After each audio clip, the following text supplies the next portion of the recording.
Bismillah, alhamdulillah, wassalatu wassalamu ala rasulillah, rabbi shrah li sadri wa yassir li amri, wahlul uqdatan min lisani, yafqahu qawli, amin ya rabbal alamin. Assalamu alaikum wa rahmatullah wa barakatuhu. Bienvenue sur la suite de notre programme Rêve, concentré sur l'apprentissage de la langue arabe en vue de comprendre le Coran directement dans sa langue originale et sans passer par les traductions, Inch'Allah.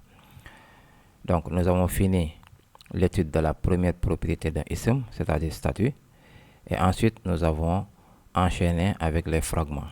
Un fragment, c'est deux mots ou plus enchaînés ensemble pour former une règle grammaticale.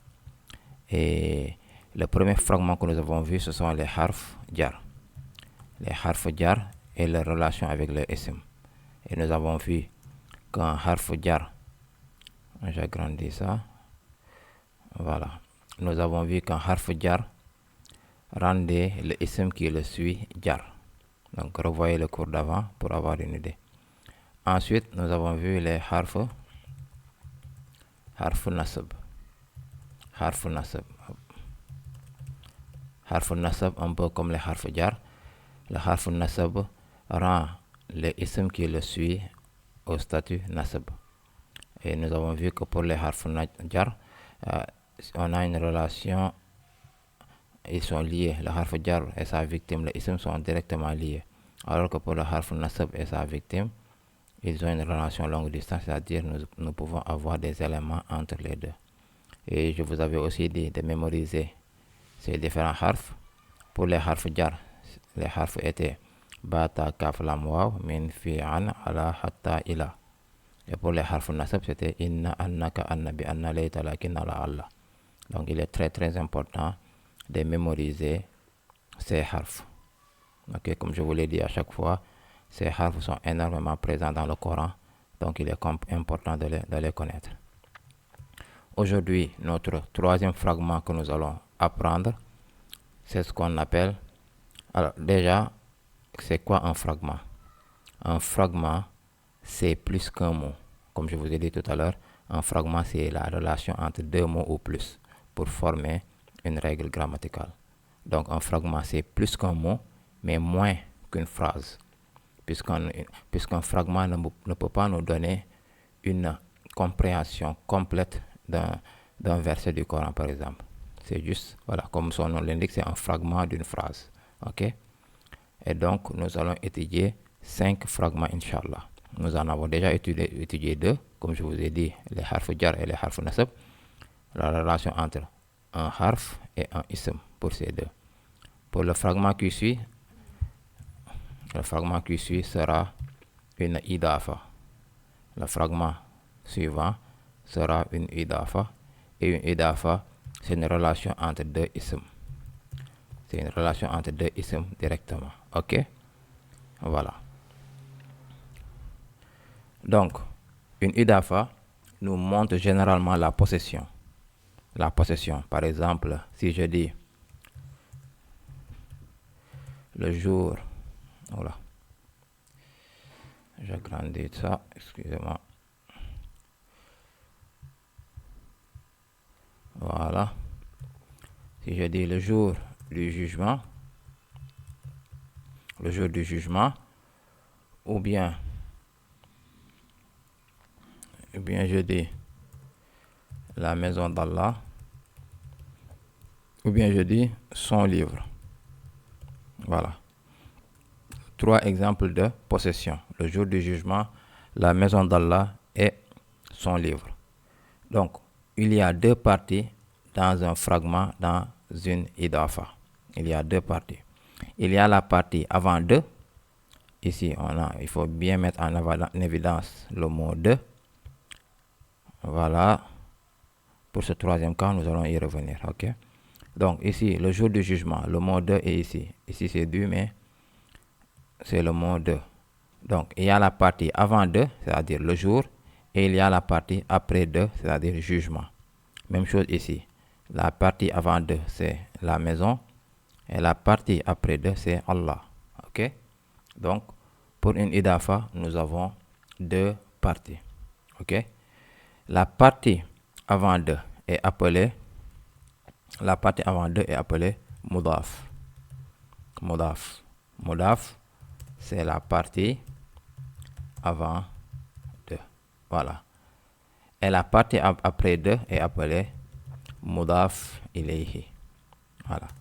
La partie après 2. Donc ici, la partie avant 2, c'est le jour. Donc le jour est le mudaf. Et la partie après 2, c'est jugement. Donc jugement est le mudaf ilayhi. Ici, la maison est le mudaf. Et Allah est le mudaf ilayhi. Le mot Allah est le mudaf ilayhi. Pour revenir à son livre. Chaque fois que nous avons, parce que c'est une possession, son livre, le livre appartient à ce pronom possessif. Et quand vous avez ça, vous devez faire en sorte de faire ressortir le mot de. Donc, on doit trouver une autre manière d'écrire son livre en faisant ressortir le mot de. Et la manière de faire cela, c'est, au lieu de dire son livre, nous allons dire livre de lui. Ce n'est pas du bon français, mais c'est juste pour faire ressortir le de, puisqu'il est très très important de pouvoir identifier le mudaf et le mudaf ilayhi. Et comme on a dit, le mudaf vient avant 2 et le mudaf ilayhi vient après 2. Donc son livre et livre de lui, c'est à peu près la même chose. Et à partir de là, nous pouvons déterminer ici que le mudaf c'est livre et mudaf ilayhi c'est lui. Et lui, nous avons déjà fait les pronoms et donc vous allez voir quand on va essayer de faire ça directement en arabe, Inch'Allah. Ok? Une idafa est donc composée d'un mudaf et d'un mudaf ilayhi. Ok? Très bien. Maintenant, quelles sont les règles en arabe? Les règles en arabe, c'est que, parce que le mudaf doit avoir des règles et le mudaf ilayhi doit avoir des règles pour pouvoir dire que ce fragment est une idafa. Ok? Donc, première règle, c'est que le mudaf doit être léger et sans al. Sans al, c'est-à-dire sans al, voilà. Donc, le mudaf doit être léger et sans al ou pas de al. Par exemple, deuxième règle, nous allons y revenir de toute façon sur tout ça quand on fera des exemples en arabe. Deuxième règle, c'est que le mudaf ilayhi, le mudaf ilayhi doit être au statut jar. Nous savons c'est quoi le statut jar. C'est i ou in. Donc, les règles du mudaf ilayhi, c'est que le mudaf ilayhi doit être au statut jar. C'est la seule règle que doit avoir le mudaf ilayhi. Ok? Et enfin, troisième règle, c'est que le mudaf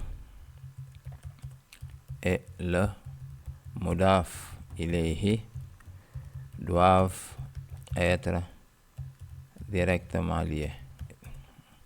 Ils doivent être ensemble. Donc, quand vous avez un mudaf, immédiatement après, il doit être suivi par le mudaf ilayhi. On ne doit pas avoir d'autres éléments entre les deux. Ok? Donc, c'est un peu ça, les règles de l'idafa. Le mudaf doit être léger et sans al. Le mudaf ilayhi doit être au statut jar. Et le mudaf ilayhi doivent être directement liés. Ok? Donc, ces trois règles, si vous les voyez, immédiatement vous avez une idafa. Okay. Donc, nous allons remonter sur nos trois exemples et essayer de les écrire en arabe. Ok? D'abord, le jour du jugement. Encore une chose importante, le mot de n'existe pas en arabe. Ok? Autant en français, nous avons le jour du jugement, on a la maison d'Allah, livre de lui. Il y a toujours le mot de qui est présent. En arabe, ça n'existe pas, donc nous n'allons pas le traduire. Donc, en arabe, les seules choses qui existent pour former une idafa, c'est le mudaf et le mudaf ilayhi. Et ici, nous avons dit que le mudaf doit être léger et sans al. Ici, le mudaf c'est jour, puisque c'est le mot qui vient avant de. Nous allons transformer ça. Jour, comment on le dit en arabe? Yawm. Yaoum. Donc léger. Est-ce qu'on doit dire Yaoumoun ou Yaoumou?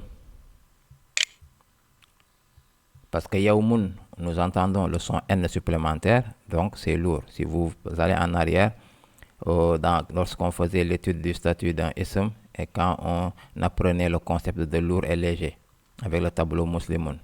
Donc, revoyez ce cours-là si vous avez oublié. Donc, Yaoumou léger. Yaoumou est léger et il n'y a pas de al aussi. On ne dit pas al Yaoumou, mais juste Yaoumou. Ok? Donc, nous avons respecté la première partie, c'est-à-dire le moudaf. Donc, Yaoumou. Maintenant, il nous reste à respecter le second règle, c'est-à-dire rendre le moudaf ilayhi jar. Le jugement, on va dire ad-din. Ad-din. Donc, Yaoumuddin. Voilà. Yaoumuddin. Le moudaf ilayhi doit être jar. N'est-ce pas? Donc, ad-din, pour le rendre jar, on met la kasra ad-dini. Donc, au final, nous avons Yaoumuddini. Je grandis un peu. Voilà. Voilà. Donc, nous avons Yaoumuddini. Ici, le moudaf est léger sans al. Et ici, le moudaf ilayhi est jar. Donc, on a une idafa ici. Yaoumuddini. Deuxième exemple. La maison d'Allah. Maison qui est le moudaf, il doit être léger et sans al. Maison en arabe, on va dire Bait. Bait. Baitu. Un ism est par défaut rafa. Donc c'est pour ça le modaf est rafa ici. Parfois vous allez avoir des modafs qui seront nasab ou jar. Mais ça dépendra de ce qui vient avant. Mais comme un ism est rafa par défaut, c'est pour ça que je mets le modaf rafa. Donc baitu. Baitu. Ensuite, le modaf a rencontré les conditions. Il est léger et il n'y a pas de al. On ne dit pas al baitun. On dit juste baitu, modaf. Et le modaf ilayhi sera le mot Allah. Donc, baitu Allahi. Le mot Allah doit être jar puisque c'est le modaf ilayhi. Donc, baitullahi, la maison d'Allah. Et comme je vous ai dit, le mot de n'existe pas en arabe. Donc, il ne sera jamais là. Donc, le modaf et le modaf ilayhi sont directement liés. Ok? Et enfin, le dernier exemple, livre de lui. Livre, kitab. On a dit kitab, kitabu, kitabu. Ok. Le modaf, il est léger, il n'y a pas de al, pas al-kitabu, mais juste kitabu. Et son modaf ilayhi est le pronom lui. On l'avait fait. Lui, c'est singulier, c'est masculin singulier, qui fait référence au pronom huwa. Huwa. Maintenant, huwa doit être jar puisque c'est un modaf ilayhi ici. On a vu les pronoms indépendants et les pronoms attachés. On avait dit que les pronoms indépendants sont toujours rafa et les pronoms attachés sont soit nasab, soit jar. Et ici, manifestement, il sera jar puisque on a dit que modaf ilayhi doit être jar. N'est-ce pas? Donc, comment rendre le pronom lui jar en disant huwa? Sa version jar c'est hu ou hi, sauf que ici ça sera hu. Donc kitabu hu, et on avait comme son nom l'indique aussi, ces pronoms sont des pronoms attachés, donc ils vont directement s'attacher au mudaf, ça va devenir kitabuhu, son livre. Donc vous voyez son livre, kitabuhu. En arabe, la possession, il y a toujours l'objet possesseur qui est avant, suivi de celui qui possède l'objet. Donc, c'est-à-dire le pronom, n'est-ce pas? Autant en français, ici, quand on dit son livre, il y a d'abord le pronom possessif qui vient avant, ensuite le mot, le ism, mais en arabe, c'est le contraire. Donc, kitabuhu, son livre, livre de lui. Donc, voilà, c'est un peu ça, ce fragment idafa. C'est la possession, très très important aussi. Et nous verrons d'autres exemples, Inch'Allah, dans le Coran avec des exercices pour que vous vous familiarisez le plus possible avec ce nouveau fragment. Donc ceci est un pas très très important dans notre apprentissage.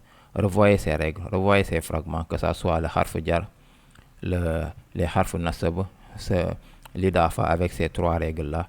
Inch'Allah, notre apprentissage du Coran va aller de plus en plus loin, Inch'Allah.